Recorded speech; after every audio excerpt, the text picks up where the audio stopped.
دوسرا تحفہ حضرت نے ارشاد فرمایا کہ وہ یہ ہے کہ ہمیشہ باوضو رہنے کا اہتمام کرو، ہمیشہ باوضو رہو، جہاں بھی رہو باوضو رہو۔ آج ہمارے اندر سے یہ چیز رخصت ہو گئی۔ اللہ کے نبی خدمت میں وہ صحابی آئے، کہا یا رسول اللہ کئی دنوں سے فاقے پڑے ہوئے ہیں، روزی میں برکت نہیں ہے، ہم کیا کریں؟ اللہ کے نبی صلی اللہ علیہ وسلم نے ارشاد فرمایا باوضو رہو، باوضو رہو۔ خدا کی قسم باوضو رہنے کی برکت سے اللہ تمہاری روزیوں میں بھی برکت عطا فرمائے گا۔ جب روزی میں برکتیں ہوگی تو خدا کی قسم علم میں بھی اللہ برکتیں عطا فرمائے گا۔ تو حضرت نے دوسرا تحفہ یہ دیا باوضو رہنے کا اہتمام کیا جاوے۔ تیسرا تحفہ حضرت نے یوں دیا کہ تیسرا تحفہ میری طرف سے یہ ہے کہ اپنے آپ کو قرآن کی تلاوت کرنے کا پابند بناؤ، قرآن کی تلاوت کا پابند بناؤ۔ آج ہمارے اندر سے یہ چیز رخصت ہو گئی۔ ہم یہ سمجھتے ہیں کہ میں تو صبح سے شام تک یہ باتیں پڑھا رہا ہوں، یہ کتاب پڑھا رہا ہوں، میں تو درجہ حفظ میں پڑھا رہا ہوں، میں درجہ دینیات کا معلم ہوں، مجھے تلاوت کی کیا ضرورت؟ نہیں دوستو، ہمیں تلاوت کا اہتمام کرنا چاہیے۔ ہمیں اپنے انفرادی معمولات کا بھی اپنے آپ کو پابند بنانا پڑے گا۔ انفرادی اعمال، قرآن کی تلاوت۔ ہم ایک مرتبہ حضرت شیخ یونس صاحب نور اللہ مرقدہ حضرت کی خانقاہ میں ہم گئے، حضرت کو ہم نے پابندی کے ساتھ دیکھا کہ ظہر کی نماز کے بعد آپ اپنے کمرے میں بیٹھ کر پابندی سے قرآن کی تلاوت کیا کرتے تھے، بڑے اہتمام کے ساتھ۔ ہمارے اکابرین کی زندگی بڑی عجیب تھی۔ میرا پہلا حج کا سفر حضرت استاد الاساتذہ حضرت مولانا ذوالفقار صاحب نور اللہ مرقدہ کے ساتھ ہوا۔ اوہو، بڑی عجیب شخصیت تھی، خدا کی قسم حضرت مستجاب الدعوات تھے، مستجاب الدعوات تھے۔ وہ تو میں نے اپنی نظر سے دیکھا، حضرت کے ساتھ 40 دن رہنے کا موقع ملا، یہ میری گویا کہ خوش نصیبی تھی۔ ایک مرتبہ ہم مطاف کے اندر بیٹھے ہوئے تھے، حضرت نے یوں کہا کہ بیٹے حنیف، میں نے کہا حضرت کیا ہے؟ کہا میں تجھے آج ایک بات بتاتا ہوں کہ 3 مواقع ایسے ہیں جہاں پر بندہ جو دعا مانگتا ہے اللہ اس کی دعا قبول فرماتے ہیں، جو دعا مانگتا ہے اللہ دعا قبول فرمائے۔ اور پھر کہنے لگے بیٹے حنیف یہ میرا تجربہ ہے۔ میں نے کہا حضرت مجھے بھی تو بتلا دو۔ تو حضرت کا تو مخصوص انداز تھا، لہذا ہم مطاف میں بیٹھے ہوئے تھے دونوں، تو حضرت نے یوں کہا کہ بیٹا جب مجاہد جس وقت صف میں کھڑا ہو اور سامنے دشمن ہے اور صف میں کھڑے کھڑے مجاہد جو دعا مانگتا اللہ اس کی دعا قبول فرماتے ہیں۔ دوسرا موقع حضرت نے یوں فرمایا کہ جب تم نماز کے لیے صف میں کھڑے ہو جاؤ اور مؤذن تکبیر کہہ رہا ہے، اس وقت تم دل میں دعا کرو، اللہ اس وقت کی دعا کو بھی قبول فرماتا ہے۔ اور تیسرا موقع میں نے کہا حضرت کیا ہے؟ کہا اگر تجھے حجر اسود کو بوسہ دینے کا موقع مل گیا اور اس سے پہلے اگر جو تو نے دعا مانگ لی اللہ تیری دعا قبول فرما لیں گے۔ میں نے کہا حضرت اور کوئی بات؟ کہا بیٹے اصل میں ایک مرتبہ میں عمرے میں آ رہا تھا اور ایک صاحب کا میرے اوپر فون آیا، وہ شدید بیمار، ایسے بیمار کی زندگی سے نا امید ہو چکے تھے، لہذا میں جب آنے لگا تو اس کا فون آیا کہ حضرت آپ عمرے پر جا رہے ہیں، میرے لیے خاص دعا کرنا، میں زندگی سے نا امید ہو چکا ہوں۔ میرے ذہن میں بات بیٹھ گئی۔ اب میں بیٹھا ہوا تھا مطاف میں اور ایک صاحب آئے، کہا کہ حضرت حجر اسود کو بوسہ دیں گے؟ تو حضرت کی طبیعت تو بڑی نازک تھی، بہت نازک مزاج کے تھے۔ ہم جب بیٹھتے تھے مطاف کے اندر تو اب عوام کو کیا پتا کہ اپنے وقت کا اتنا بڑا شیخ بیٹھا ہوا ہے، تو لوگ آتے تھے اور گردنیں پھان کر چلے جاتے تھے۔ تو مجھے کہتے تھے بیٹے حنیف جہاں میں بیٹھتا ہوں لوگ مجھے ہی لات مار کر جاتے ہیں، جہاں میں بیٹھتا ہوں لوگ مجھے ہی میں کہا حضرت بات تو بالکل صحیح ہے، اپنے کو ہی مار کر جائے، حالانکہ سب کو لوگ گردنیں پھان کر جاتے تھے۔ تو حضرت نے یہ کہا کہ میں جب وہاں پر پہنچا تو بیٹھا ہوا تھا، ایک صاحب آئے، کہا کہ حضرت بوسہ دیں گے؟ کہا بھی میری تو ہمت نہیں ہے، کہا میں آپ کو لے جاتا ہوں۔ تو کہا چلیے میں بھی تیار ہوں۔ اب وہ مجھے لے گئے۔ اب میں جیسے قریب پہنچا حجر اسود کے، مجھے کوئی چیز یاد نہیں، وہ بندہ یاد آ گیا اور میں نے اس کے لیے دعا کر ڈالی، یا اللہ اسے شفا عطا فرما دے۔ لہذا میں نے حجر اسود کو بوسہ دے دیا، میں تو واپس آ گیا ترکے سر۔ چند دنوں کے بعد وہ صاحب میری ملاقات کے لیے آئے اور کہا کہ حضرت اللہ نے مجھے شفا کلیہ دائمہ عطا فرما دی ہے۔ کہا یہ میرا تجربہ ہے، خدا کی قسم بڑے مستجاب الدعوات تھے، بڑے مستجاب تھے۔ ہم جب عرفات سے لوٹ رہے تھے تو میں اور میرے گھر والے، حضرت اور حضرت کے گھر والے، ہم چل رہے تھے، اچانک ایک ریلا آیا، ایسا ریلا آیا کہ ہم دونوں الگ اور حضرت اور خالہ الگ۔ اب میں تو بڑا پریشان کہ حضرت کو اگر کہیں ادھر ادھر گم ہو گئے، کچھ ہو گیا تو ہمارے حضرت ہماری خیریت بگاڑ ڈالیں گی کہ یہ امانت تجھے سونپی تھی اور تو کیا کر کے آیا۔ میں نے کہا چلو اب کچھ بھی کرو، اب اپنے اپنے اعتبار سے اب چلتے ہیں۔ اچانک ہم ایک جگہ پر کھڑے ہوئے پانی پینے کے لیے، تو میں نے گھر والوں سے کہا آپ یہاں کھڑے رہو، میں پانی لے کر آتا ہوں۔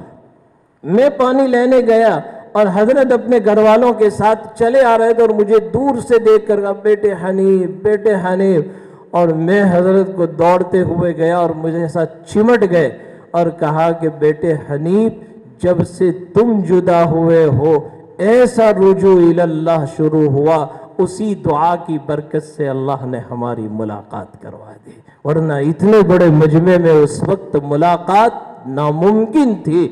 اس وقت میں نے کہا کہ حضرت بڑے مستجاب الدعوات ہیں۔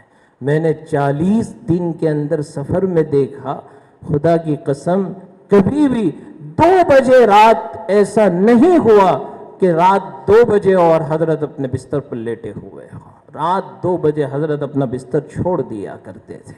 راتوں کی تنہائی میں اللہ کے سامنے رونا دھونا، خدا کی قسم یہ اسی کی برکت تھی کہ آج دنیا ان کو یاد کر رہی ہے۔ اللہ رب العزت نے ان کو راتوں کی تنہائی میں رونے پر یہ چیزیں عطا فرمائیں۔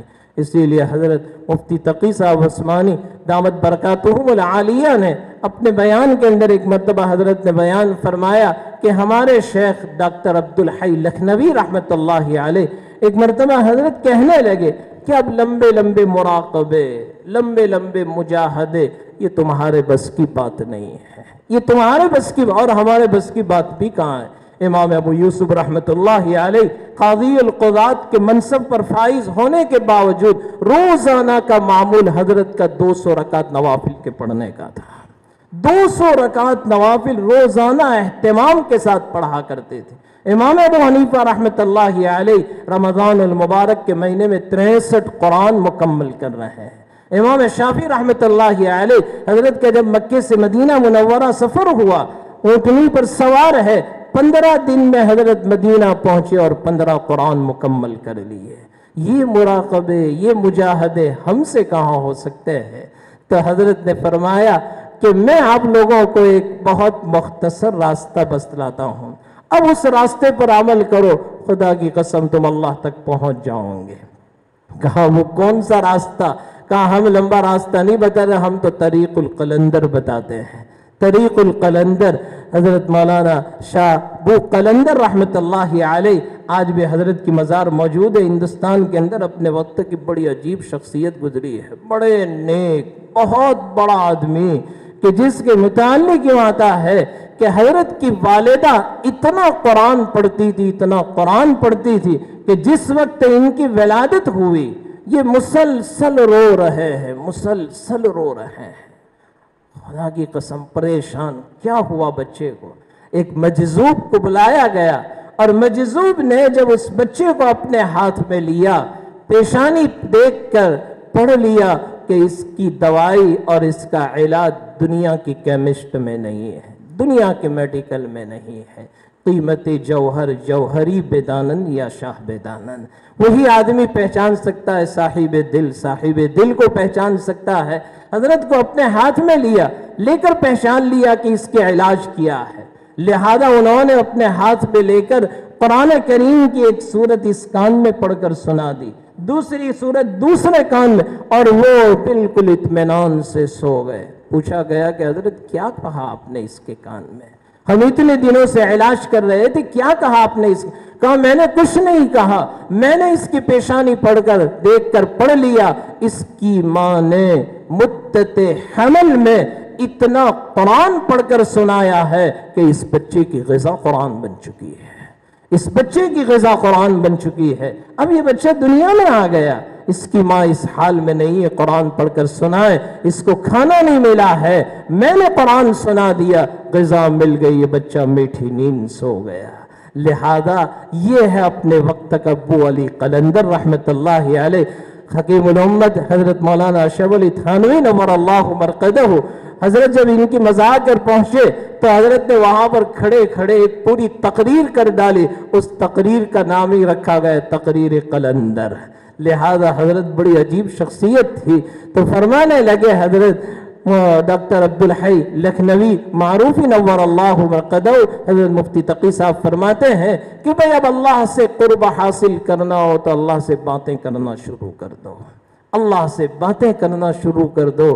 کہا کہ کیسے باتیں کر؟ کہا تنہائی میں بیٹھو، اور تنہائی میں جب تم کوئی نہ ہو اور اکیلے اکیلے تم اللہ سے ایسی باتیں کرو جیسے تم اپنے دوست احباب سے راز و نیاز کی باتیں کرتے ہو، اور خدا کی قسم ان باتوں کے کرنے میں جو لطف اور جو سکون تمہارے دلوں کو ملے گا اور جو مٹھاس تمہیں حلاوت حاصل ہوگی، دنیا کے کسی مٹھائی میں بھی ایسی حلاوت تمہیں نہیں مل سکتی ہے۔ اور میں نے تو بارہا تجربہ کیا، تحدیث بھی نعمت کے طور پر کہہ رہا ہوں کہ جب بھی میں دارالعلوم میں ہوتا ہوں بھاؤنگر میں، عصر کے بعد میرا معمول میں مسجد سے نہیں نکلتا، سارے طلبہ چلے جاتے ہیں، اساتذہ، میں تنہا رہتا ہوں، اور اس وقت قرآن کی تلاوت کرتے کرتے جو اللہ سے تعلق مضبوط کرنے کا اور باتیں کرنے کا جو لطف ملتا ہے، خدا کی قسم کسی اور چیز میں بھی ایسا لطف نہیں ملتا ہے۔ وہ تو جا کر پوچھے حضرت ابراہیم ابن ادہم رحمت اللہ علیہ کو کہ جب خادم نے کہا کہ حضرت بادشاہت اور کرسی آپ کا انتظار کر رہی ہے، تو حضرت نے کہا کہ جب میں رکوع میں ایک مرتبہ سبحان ربی العظیم پڑھتا ہوں، 40 سال اس کرسی پر بیٹھنے سے جو سکون ملا وہ ایک مرتبہ سبحان اللہ پڑھنے پر سکون ملتا ہے۔ انہوں نے اپنی زندگیاں ایسی بنائی۔ ایک مرتبہ مدینہ منورہ میں ہمارے ہندوستان کے ایک بہت بڑے بزرگ تھے، وہ ان کے بغل میں ایک شیخ قرآن کی تلاوت کر رہے تھے اور وہ نماز پڑھ رہے تھے، سجدے میں سر رکھا، لہذا سجدے میں سر رکھتے ہیں 10 منٹ 15 منٹ آدھا گھنٹہ ہو گیا، سر سجدے سے نہیں اٹھایا، تو وہ شیخ جو قرآن کی تلاوت کر رہے تھے وہ ایک دم گھبرا گئے، اور انہوں نے اس خادم کو بلایا اور کہا ارفع هذا الشیخ فإنه قد مات، ارفع هذا الشیخ فإنه قد مات، اس کی روح نکل چکی، آدھے گھنٹے سے میں دیکھ رہا ہوں اس نے اپنا سر سجدے سے نہیں اٹھایا۔ لہذا خادم نے آ کر جب ہاتھ پکڑ کر اٹھایا تو وہ کہاں انتقال، وہ تو رب سے باتیں کر رہے تھے، آنکھ سے آنسو جاری تھے، اور کہنے لگے کیوں مجھے اٹھا لیا، میں تو اپنے رب سے راز و نیاز کی باتیں کر رہا تھا۔ لہذا ہمیں دعاؤں کا اہتمام کرنا چاہیے، خاص طور پر ان حالات کے اندر جس میں ہم اور آپ گزر رہے ہیں کہ ہم کتنے محروم ہو گئے۔ ایک وقت وہ تھا مسجدیں ہم کو بلا رہی تھی، ہم مسجدیں جانے کو تیار نہیں تھے، آج ہم مسجدیں جانے کو تیار ہیں اور مسجدیں ہمیں دھکے دے رہی، تمہاری مجھے ضرورت نہیں ہے۔ اللہ رب العزت ان حالات کے اندر میری آپ کی اور پوری امت مسلمہ کی حفاظت فرمائے، اور اللہ ان مہلک بیماریوں سے ہماری اور پورے عالم انسانیت کی حفاظت فرمائے۔ لہذا میں زیادہ وقت نہ لیتے ہوئے انہی چند باتوں پر اپنی باتیں ختم کر رہا ہوں۔ آپ کے سامنے بہت بڑے بڑے لوگ بیٹھے ہوئے تھے اور میں نے آپ کے سامنے یہ چند باتیں پیش کی. اگر بندے سے کچھ غلطی ہو گئی ہو تو ضرور امید ہے کہ آپ مجھے معاف فرمائیں گے. آپ ہمارے لیے بھی دعا کرتے رہیں, جامعہ کے لیے بھی دعا کرتے رہیں, خصوصاً رئیس محترم, نائب رئیس محترم حضرات ان دونوں کے بزرگوں کے سائے کو ہم پر تا دیر قائم فرمائے. اللہ رب العزت ان کی خدمات جلیلہ کو قبول فرمائے اور جلد از جلد ہمارے مدارس دوبارہ بحال ہو جائیں, اس کی ہمیں دعا کرنی ہے. اللہ ہم سب کے لیے عافیت کا معاملہ فرمائے. آمین. وآخر دعوانا الحمدللہ رب العالمین.